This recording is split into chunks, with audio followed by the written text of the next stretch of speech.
వైఎస్ఆర్ కడప జిల్లాకు సంబంధించిన రాజోలి ఆనకట్ట నిర్మాణాన్ని చేపట్టాలని భారతీయ కిసాన్ సంఘ్ రాష్ట్ర అధ్యక్షుడు సహదేవరెడ్డి విజ్ఞప్తి చేశారు. ఈ సందర్భంగా పలువురు రైతు సంఘాలతో కలిసి ఆయన కలెక్టరేట్ ఎదుట నిరసన కార్యక్రమాన్ని చేపట్టారు. చంద్రబాబు ప్రభుత్వం రాజోలి ప్రాజెక్టు పనులు మొదలు పెట్టాలని ఆయన డిమాండ్ చేశారు. అలాగే పలు రైతాంగ సమస్యలు పరిష్కరించాలని కోరారు.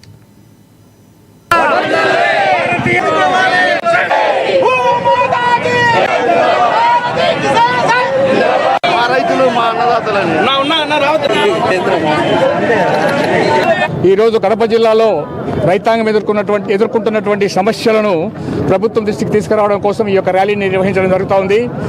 గత దశాబ్దాల నుంచి కూడా పనులు సరిగైనట్టు జరగడం లేదు. రైతులకు న్యాయం చేస్తామని చెప్పి ప్రతి ప్రభుత్వం చెప్తుంది, ప్రతి వాళ్ళు చెప్తున్నారు, ప్రతి నాయకుడు చెప్తున్నారు. కానీ ఇంతవరకు రైతులు రోడ్డు ఎక్కకుండా చూద్దామంటే కుదరలేదు.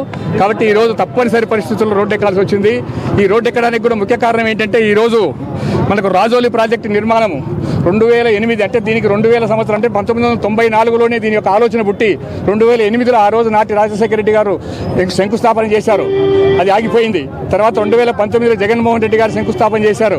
అది ఆగిపోయింది. తర్వాత వచ్చినటువంటి ముఖ్యమంత్రులు అందరూ కూడా ఎలక్షన్ల కంటే ముందు చంద్రబాబు నాయుడు గారు అందరు ప్రముఖులందరూ కూడా రాజోలి నిర్మాణం చెప్పారు. కానీ ఇంతవరకు ఏ నిర్మాణం జరగలేదు. చూశాం. అలాగే రాజోలి నిర్మాణ బాధితుల భూములు 3 సంవత్సరాల కిందట బ్లాక్ చేశారు. వాళ్ళు అమ్మనీకి లేదు, కొననీకి లేదు, ఏమీ లేదు. ఆ రైతుల గోడు వింటే కన్నీళ్ళు వస్తాయి. కనీసం మీడియా వాళ్ళు కూడా మీరు దృష్టి పెట్టలేదు. మీరందరూ కూడా రైతు బిడ్డలు, రైతుల కష్టాలు ఏంటని ఒక్కొక్కసారి తిరిగి చూడాలి. కాబట్టి ఎవరు కూడా వాళ్ళ యొక్క సమస్యలు బయటికి తీసుకురాలని పరిస్థితి. ఈరోజు భారతీయ కిసాన్ సంఘ్ దేశవ్యాప్తంగా రైతు సమస్యల మీద పోరాటం చేస్తూ అందులో భాగంగా ఈరోజు కడప జిల్లాలో రాజోలి ప్రాజెక్టు కింద సమస్య కింద ఎదుర్కొంటున్నటువంటి రైతుల బాధలు